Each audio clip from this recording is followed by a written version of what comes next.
C'est là ou c'est là? Les deux? أعوذ بالله السميع العليم من الشيطان الرجيم بسم الله الرحمن الرحيم والصلاة والسلام على أشرف المرسلين سيدنا محمد وعلى آله وصحبه أجمعين السلام عليكم ورحمة الله وبركاته. D'abord, je tenais à féliciter les organisatrices et les organisateurs de Renovo pour cette soirée, mais également, bien entendu, pour la philosophie qui est celle qui porte ce projet, parce que, comme il a été dit, et je ne vais pas revenir là-dessus, accompagner des jeunes élèves, leur faire prendre conscience de leur potentiel, les accompagner jusqu'aux plus grandes écoles et puis les faire réussir dans leur scolarité et devenir, de ce point de vue-là, des modèles pour des générations, pour des étudiants et des élèves qui proviennent de la même origine sociale ou de la même classe sociale. C'est un projet en soi qui est fondamental. Alors, moi, j'aimerais dire deux choses. On m'a demandé de faire un peu le parallèle entre ce qui se passe en France et ce qui peut se passer dans d'autres pays. Je vais commencer par cela et puis ensuite, j'aimerais terminer sur une réflexion un peu plus fondamentale sur l'éducation et sur une notion qu'on entend beaucoup. Je l'ai entendue 3 fois depuis que je suis arrivé. Et je crois qu'elle est aussi importante pour nous. C'est qu'est-ce qu'on entend par réussite? Qu'est-ce que c'est la réussite? D'un point de vue scolaire, d'un point de vue académique et du point de vue de nos valeurs, de nos principes en tant que nous sommes des êtres humains et nous valorisons la dimension humaine, mais nous sommes des musulmans et nous valorisons une dimension éthique, une compréhension globale du sens de ce qu'est l'humanité, de la réussite de l'humain. Parce que être éduqué à réussir socialement et à se sortir seul, ce n'est pas une réussite. Être éduqué à se sortir socialement pour devenir un agent positif de la société, des êtres, des cœurs et des intelligences, alors ça c'est une réussite. Ce n'est pas quantifiable par les notes, mais c'est entendu par le Créateur des cieux, de la terre et des humains. Et donc, ce que j'aimerais dire d'abord, c'est que la situation de la France, comme la situation de beaucoup de pays européens, a manifesté une réalité dont il faut prendre en compte l'historicité en même temps que les principes fondateurs en termes sociologiques comme en termes de dynamique sociale. La population qui a constitué il y a maintenant pratiquement, on est en train d'atteindre la 4e voire la 5e génération des Français de confession musulmane qui ont une origine qui provient de l'Afrique du Nord, parce que maintenant aussi il va falloir changer ça. On a aujourd'hui une population musulmane de gens qui ne sont pas des immigrés, d'abord ils sont nés là, ou alors ils sont convertis. Eh bien dans ce processus-là, la majorité de ce qu'a constitué cette population est issue de l'exil économique. Ça veut dire que vos parents, très souvent, pour les jeunes qui sont ici ou les jeunes qui sont là, sont souvent venus pour des considérations de survie économique. Donc, ils quittent un pays d'origine dans lequel il y a du chômage et pas de travail ou peu de salaire pour venir s'installer en France. Et donc, le potentiel éducatif et scolaire et académique est, on appellera, modeste. Et donc, il va y avoir une génération, voire 2 générations maintenant, pour l'acculturation, s'acclimater au système, parce que ce n'est pas évident. Quand vous arrivez avec un bagage scolaire modeste et que vous avez des enfants, connaître le système est extrêmement difficile. Et quand on discutait tout à l'heure avec Taoufik, c'est un des éléments, c'est que la réussite scolaire passe souvent par la connaissance des réseaux, par la connaissance des filières. Et parfois, vous avez la compétence de la filière, l'ignorance de son accès. Et alors, vous n'y parvenez pas. Donc, et ça demande de connaître le système de l'intérieur. Ça demande de connaître le système de l'intérieur, mais pour connaître le système de l'intérieur, il faut déjà accéder au rouage du système. Et quand vous êtes issu de l'immigration dans un premier temps, non seulement vous ne comprenez pas le système, mais vous ne comprenez même pas comment on a accès à l'intérieur. Donc vous êtes, d'une certaine façon, handicapé d'un point de vue social, ignorant du point de vue scolaire. Et donc vous avez un double désavantage. Donc, de ce point de vue-là, on a en France une réalité qui est en train de se transformer. Et ce qui est tout à fait spécifique, c'est que le processus historique est toujours le même. Très très lent au départ, puis tout à coup il s'accélère. Pourquoi? Parce qu'il est lent, parce qu'il faut le temps d'une génération pour s'installer, le temps d'une génération et demie pour comprendre, puis tout à coup, quand se comprend le système, vous allez avoir une accélération historique. Et on est exactement à ce moment-là. C'est-à-dire que si Renovo va jusqu'au bout des potentiels des jeunes dans leur scolarité aujourd'hui, ils auront beaucoup plus de demandes qu'ils ne peuvent offrir de services. Si, dans le temps historique, c'est-à-dire que maintenant, il y a effectivement une effervescence, un potentiel qui est en train de venir et qui est un peu ce qu'on connaît dans les démographies, des booms démographiques. Et bien là, on a des booms de réussite scolaire. Et c'est normal historiquement que ça se passe comme ceci. En France, aujourd'hui, on est en train d'arriver à ce moment-là. C'est plus difficile en France que ce ne l'est dans d'autres sociétés. Alors par exemple, si vous regardez ce qui se passe en Angleterre, c'est que les processus scolaires d'intégration par la scolarité ont permis à des jeunes de pouvoir avoir accès, alors dans un sens de façon avec les qualités des défauts du système. C'est-à-dire on met les gens ensemble, on les place ensemble et on les pousse à avoir des réseaux communautaires. Et dans le réseau communautaire, le fait, c'est que vous vous isolez, mais que dans l'isolement, vous trouvez des moyens vous cherchez les moyens de vous donner des compétences internes. Et ça a permis effectivement, par des réseaux scolaires alternatifs, par exemple, si vous regardez les écoles islamiques, en Angleterre, ça a permis aux gens de pouvoir réintégrer les filières par des réussites. À des moments donnés, on avait dans les 3 premiers rangs des écoles performantes en Angleterre, des écoles islamiques. Pourquoi? C'est vous nous avez mis dans la ségrégation avec un système scolaire qui est un système étatique de ségrégation. On va faire nos écoles de réussite. Et ça a marché. Mais avec des limitations. Et c'est là aujourd'hui qu'il faut observer ces réalités-là. C'est-à-dire on peut intégrer le système, on peut le comprendre, mais il faut qu'on réussisse très très clairement à déterminer les goulots d'étranglement. C'est-à-dire à quel moment on n'y arrive plus, à quel moment on touche le plafond. Et il y a une autre réalité qui n'est pas du tout celle de l'Europe, qui est celle des États-Unis. Alors, celle des États-Unis est une autre réalité. Pourquoi? Parce qu'en fait, l'immigration n'est pas du tout économique, c'est une immigration professionnelle.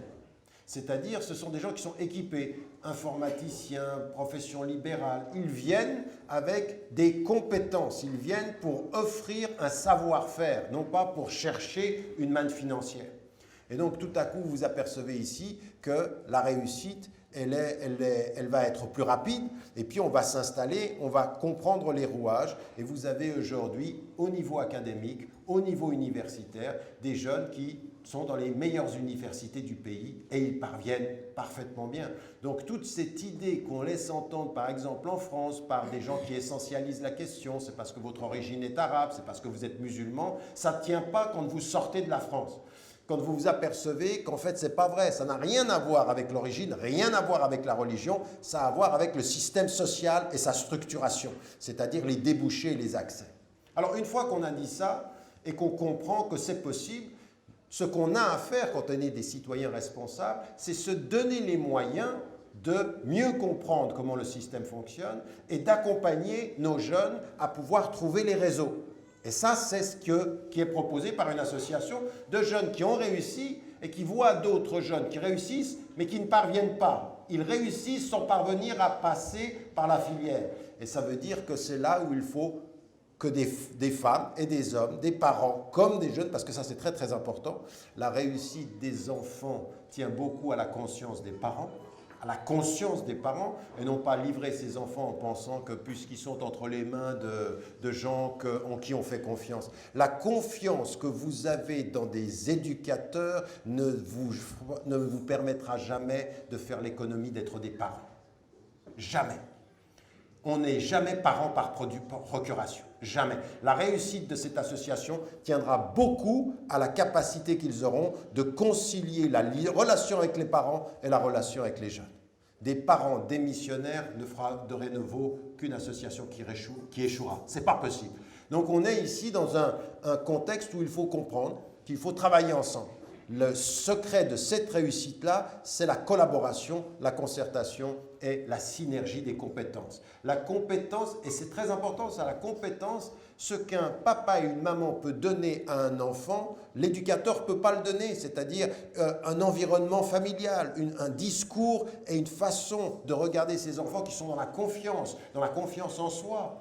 Ça vient de la famille aussi. C'est-à-dire, à un moment donné, vous donnez à votre enfant la capacité de croire en lui ou en elle. Ça vient du contexte familial. Et comment vous transmettez à un enfant qu'il faut qu'il croie en lui ou en elle? Ce n'est pas simplement, quand il a une bonne note, de dire « bien, continue ». Non, c'est plus vous donnez de l'attention à son parcours, plus dans l'informel du verbe, vous êtes en train de lui dire « tu peux ». Plus vous êtes avec lui dans l'accompagnement non verbal, plus affectivement, psychologiquement, elle ou il reçoit le message « je peux, ils sont avec moi ». L'attention des parents, c'est un dialogue non verbal. L'accompagnement des parents, c'est une éducation non verbale. C'est « je crois en toi, tu as les compétences ». Et ça, il faut que les parents soient là dans ce processus-là. Et il faut qu'on puisse tirer profit de ce qu'une organisation comme celle-ci a mis sur pied. Et ça, c'est extraordinaire. Il faut vraiment le saluer. L'autre chose que j'aimerais mettre en évidence, c'est que si vous vous promenez aujourd'hui à travers la France, il y a quelque chose de tout à fait surprenant. Qui est en train de se dérouler et qui prouve qu'on est dans le temps rapide maintenant. Ça commence à aller de plus en plus vite, donc il faut institutionnaliser ce travail. On ne peut pas faire ce travail de façon amateur. On ne peut pas faire ça. On ne peut pas proposer à quelqu'un... Vous savez, ceux qui, par exemple, s'occupent des drogués de façon amateur sont contre-productifs. Parce que non seulement ils donnent un espoir aux drogués, mais ensuite, de façon amateur, ils ne savent pas suivre et ils font pire que s'ils n'avaient rien fait. Quand on fait ce travail-là, on ne peut pas être des amateurs en éducation. En éducation, il faut un temps long. Il faut travailler sur le long terme, raison pour laquelle votre responsabilité, ce n'est pas simplement d'être solidaire ce soir parce qu'on mange et puis qu'on va... Non, c'est sur le long terme. C'est une solidarité personnelle et financière qui se voit sur le long terme. Et attention, si vous voulez que Rénovo réussisse, ce n'est pas « j'aide Rénovo tant que mes enfants y sont ». Si vous voyez ce que je veux dire. C'est une réussite circonstanciée aux miens. Pour dire ils sont passés par là, non, c'est sur le long terme. C'est les miens et les suivants. Et donc il faut se projeter dans le temps long, Inch'Allah. Donc ça, c'est aussi une démarche qui est très très importante. Soyez conscients des compétences de vos enfants, solidaires de la compétence des autres enfants ou des enfants des autres. Donc ça aussi, c'est particulièrement une nécessité éthique, morale d'un point de vue islamique. Ce n'est pas uniquement, attention, même vos enfants peuvent devenir des épreuves pour vous. Attention, l'argent, ça peut être une beauté, mais même vos enfants, si vous faites tout ça uniquement pour vos enfants, c'est moralement vos enfants qui moralement se retournent contre vous. C'est mes enfants pour l'univers et pour l'humanité, et après mes enfants, les enfants des autres. Parce que si c'est que mes enfants, c'est de l'égoïsme. Et parfois, notre façon de voir la réussite de nos enfants peut devenir du shirk. C'est « ah, tu vois, il est devenu quelqu'un. Hein, ça, c'est mon enfant. » Et comme on peut être. Attendez, c'est quelle réussite? La réussite sociale ou c'est mon enfant, je l'ai accompagné pour que lui accompagne, pour que lui serve. Je l'ai servi pour qu'il serve. Je l'ai servi pour qu'il soit un serviteur, pas pour qu'il soit un arrogant. Il y a parfois des postures parentales qui peuvent devenir arrogantes si on ne pense qu'aux siens. Raison pour laquelle c'est une organisation qu'il faut accompagner dans sa philosophie, pas simplement dans la propriété privée de ses enfants. Faites attention, un jour ou l'autre, vos enfants devant Dieu peuvent devenir votre réussite ou votre épreuve, votre réussite ou votre échec. Donc, ici, ce qui est important, c'est que le processus s'accélère. Mais je ne sais pas si vous avez entendu parler d'un livre qui s'appelle « La couleur du bistouri ». Et c'est quelque chose d'assez intéressant, parce que moi j'ai pu en faire l'expérience personnelle. Vous avez dans certains hôpitaux en France aujourd'hui, vous allez dans certaines institutions médicales, et vous allez vous apercevoir, parce que souvent on a choisi le domaine médical, vous allez vous apercevoir que dans beaucoup d'hôpitaux français aujourd'hui, le personnel médical, les docteurs, sont parfois français, parfois d'origine d'Afrique du Nord ou d'Afrique. Et là, c'est une réalité que souvent vous les voyez, et ça veut dire qu'il y a une réussite dans le domaine médical qui est en train de se faire, à tel point que certains ont pu faire des recherches en se demandant qu'est-ce qui se passait dans le domaine médical. Mais il y a une chose qui est très importante, c'est que ces filières sont passées, on devient docteur, et un homme qui est une compétence dans son domaine du point de vue médical, il dit: il y a quelque chose de tout à fait particulier qui arrive en France, c'est que vous pouvez être docteur jusqu'à un certain point, mais professeur, vous ne pouvez pas, il y a un plafond. C'est-à-dire que vous pouvez être coloré jusqu'à docteur, il faut être blanc pour être professeur. Vous voyez le clivage. Donc ça veut dire que les structures, comment ça fonctionne, c'est que même quand vous réussissez, il y a encore quelque chose qui va vous arrêter. Il faut être conscient de ceci, parce que là, on est en train de travailler avec la représentation. Et que cette représentation qu'on trouve au sommet, on va la retrouver dans beaucoup de hautes écoles. Pour certains, aujourd'hui, les hautes écoles ne sont pas le lieu naturel de ceux qui sont un peu colorés. Ce n'est pas le lieu naturel de Abdelrahman ou de Fatima.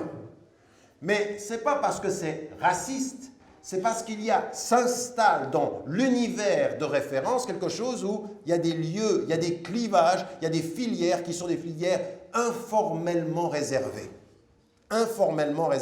mais qui se perpétuent. C'est ça qu'il faut briser. Il faut le briser avec sagesse, il faut le briser avec un sens de la justice. Raison pour laquelle ces associations, Renouveau et sa philosophie, c'est il faut, par plus de connaissances, briser les filières informelles qui nous empêchent d'accéder à ces hautes écoles. Et les faire connaître, et accompagner, et travailler sur l'excellence.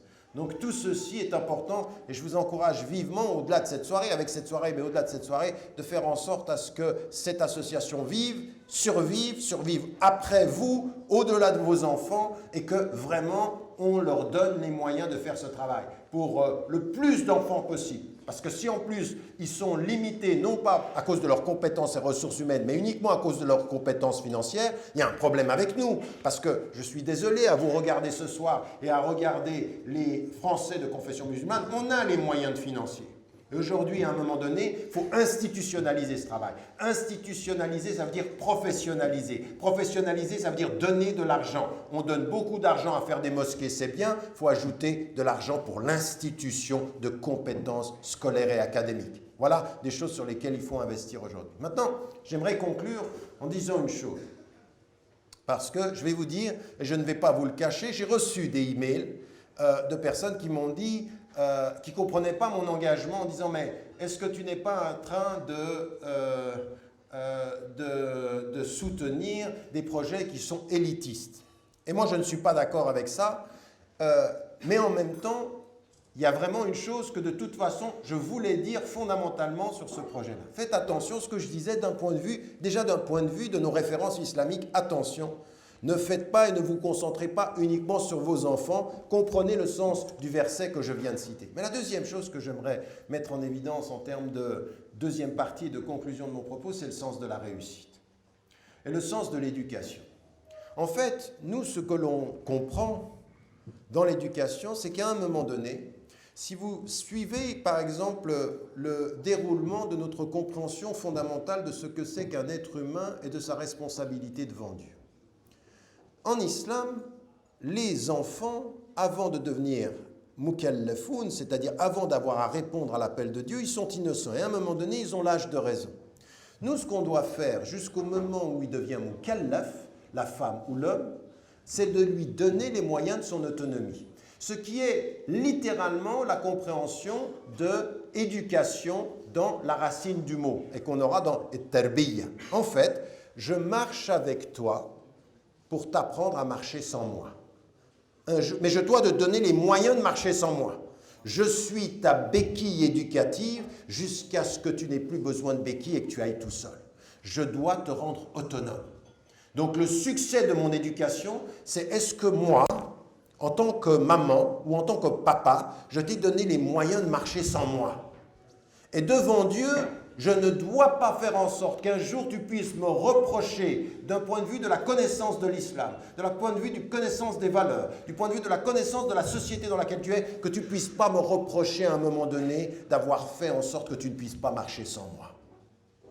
Ça, c'est l'attitude des parents. Pour le professeur, c'est la même chose. En fait, ce que disait l'intellectuel français, qui était tout à fait vrai, qui était dans la pédagogie, le meilleur des professeurs, ça n'est pas celui qui vous dit de penser comme lui, mais de penser sans lui, c'est-à-dire d'être autonome dans votre pensée, c'est-à-dire d'avoir l'esprit critique. Et la façon dont on doit éduquer, même dans la façon dont on était avec les savants, quand on est avec les savants et quand vous posez une question à un savant, quel est votre avis sur cette question-là? Le meilleur savant n'est pas celui qui vous donne sa réponse, c'est celui qui vous donne sa réponse et les moyens de comprendre sa réponse pour que vous puissiez faire le raisonnement. Vous avez compris pourquoi il dit ce qu'il dit, pas simplement ce qu'il a dit.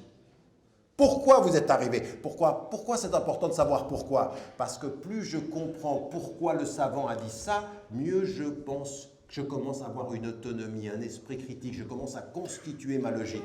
Ça, c'est l'éducation de fond. Ça, c'est l'éducation fondamentale. C'est ce qui fait la différence entre comprendre ce que l'on fait et faire ce que l'on fait parce que d'autres le font. Oui, on n'est pas là pour faire comme d'autres font, parce que c'est ça qui est important. Pourquoi est-ce que c'est important de faire ce que l'on fait en comprenant ce que l'on fait? Parce que si vous ne comprenez pas ce que vous faites parce que d'autres font. Et quand vous êtes dans une société où la pression sociale est de vous prendre à agir comme les autres en vous disant « Eh bien, tu veux être libre, fais comme tout le monde ».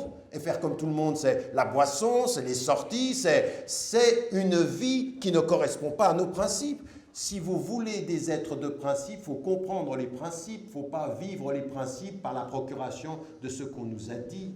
Parce que souvent, c'est ce qui se passe dans nos familles. Devant nous, nos enfants, masha'Allah, c'est des anges. Et quand on n'est pas là, c'est moins des anges, pour ne pas en dire plus. Ça veut dire qu'on n'est pas dans la compréhension, on est dans la mise en scène. Et la mise en scène, elle vient de « fais devant moi ce que je te dis de faire » et quand je ne suis pas là, tu n'as peut-être pas compris pourquoi je te demande de le faire. Cette dimension de la réussite, elle est basée sur 3 choses et j'aimerais insister là-dessus.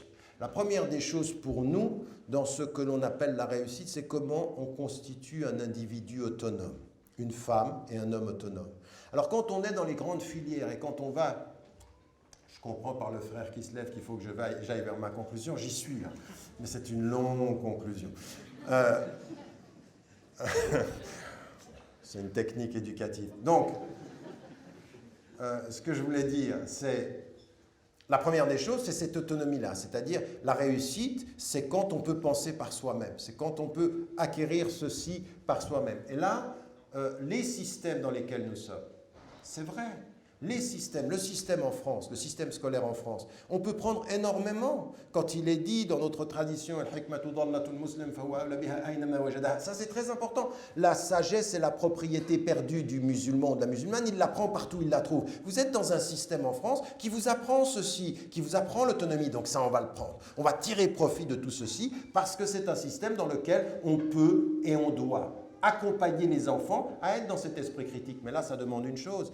Autant à l'école, on apprend à poser des questions, autant dans la famille, il faut laisser le même espace. Pose des questions. Mais pour que dans la famille, ils puissent poser des questions, il faut qu'il y ait quelqu'un pour les entendre les questions.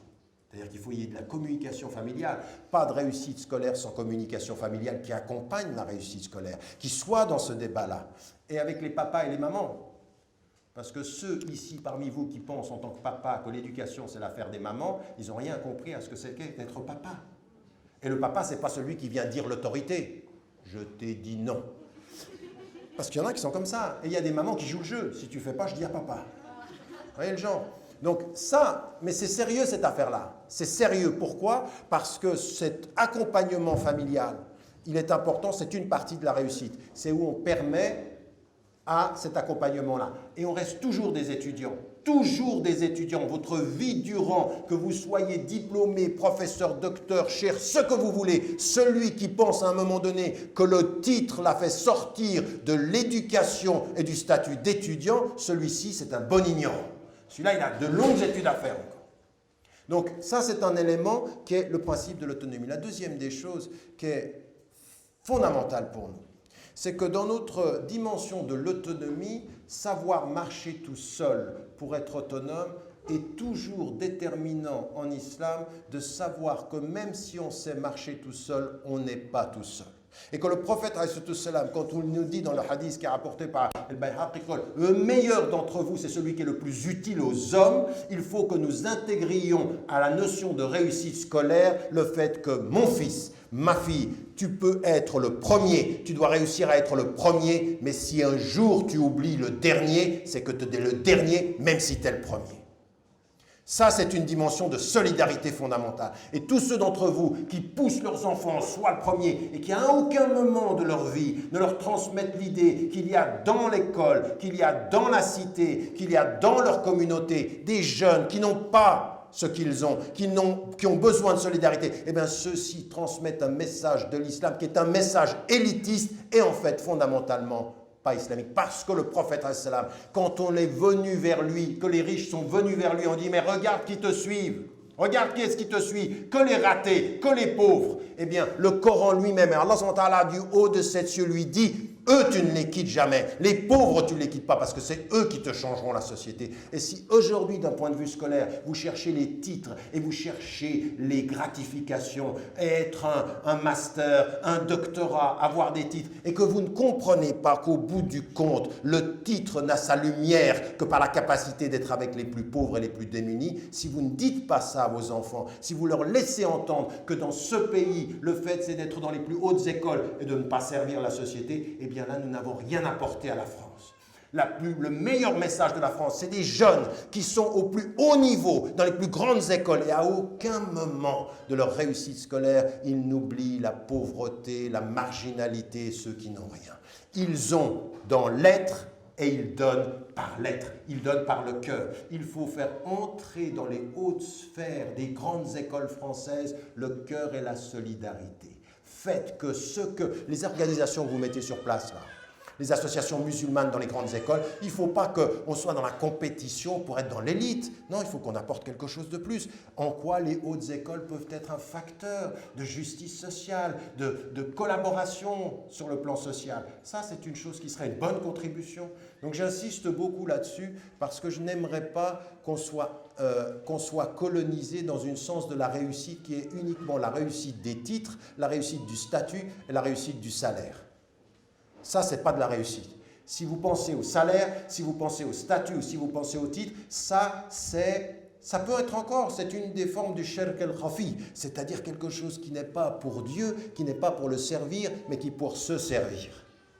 Vous pouvez vous servir. Donc ça, j'insiste beaucoup. Et la troisième des choses, et je termine là-dessus, qu'il faut insister, donc l'autonomie, savoir penser seul, mais savoir penser seul pour penser aux autres. Vous m'avez compris? Penser seul, avoir cette capacité, avoir cette confiance, mais penser aux autres, penser avec les autres. Et cette association, ce qu'elle fait, parce que c'est aussi cette philosophie que j'ai envie que cette association transmette, ils aident des jeunes à devenir autonomes, donc ils sont dans le processus de solidarité et il faut continuer ce projet-là. Et la troisième des choses, c'est véritablement, posez-vous la question. Regardez cette salle. On peut aujourd'hui se dire qu'il faut réussir en France. Mais notre réussite en France, quand vous entendez Allah subhanahu wa ta'ala qui nous dit, et je répète souvent parce que pour moi aujourd'hui le monde entier est devenu Dar al-Shahada, l'espace du témoignage, pour tous, même dans les sociétés majoritairement musulmanes. Et je peux vous dire une chose, j'ai vu parmi les musulmans, dans les sociétés majoritairement musulmanes, une espèce d'obsession comme ceci qu'il faut entrer en compétition avec l'Occident pour être dans la réussite. J'ai vu dans les sociétés majoritairement musulmanes une obsession de la réussite, du statut. On aime les titres. Nous, on a même des fois quand on vous appelle, il y a 3 titres avant qu'on appelle la personne. On aime ça. Et qu'à un moment donné, on est dans cette espèce d'inflation des titres et du paraître et dans la compétition avec l'Occident pour faire la même chose. Et moi, aujourd'hui, je lui dis, mais vous êtes français et vous vivez en France.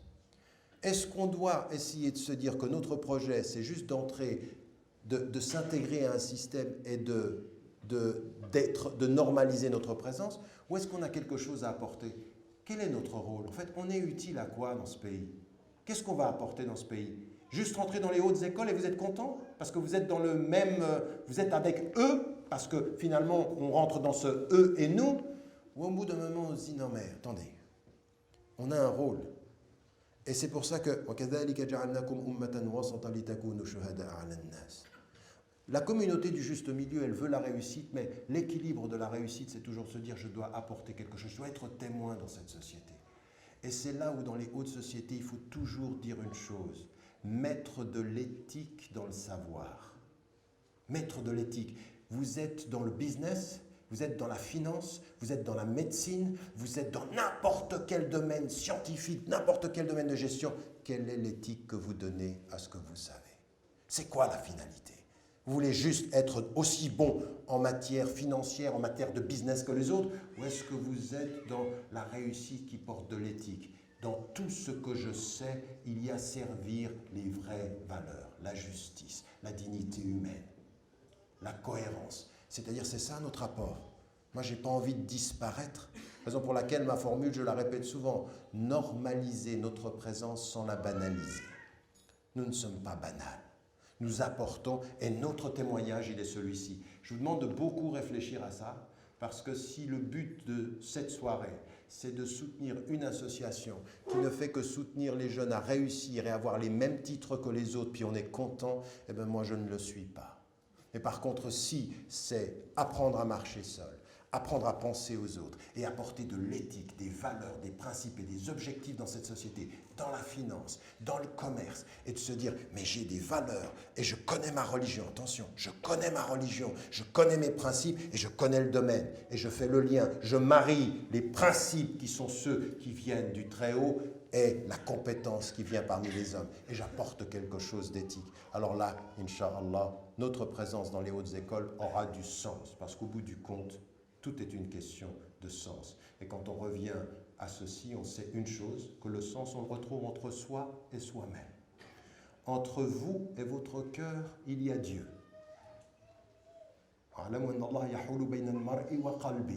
Entre vous et votre cœur, il y a Dieu. Et entre vous et Dieu, il y a vous. Vous m'avez suivi? Que Dieu nous aide, Inch'Allah. Assalamu alaikum.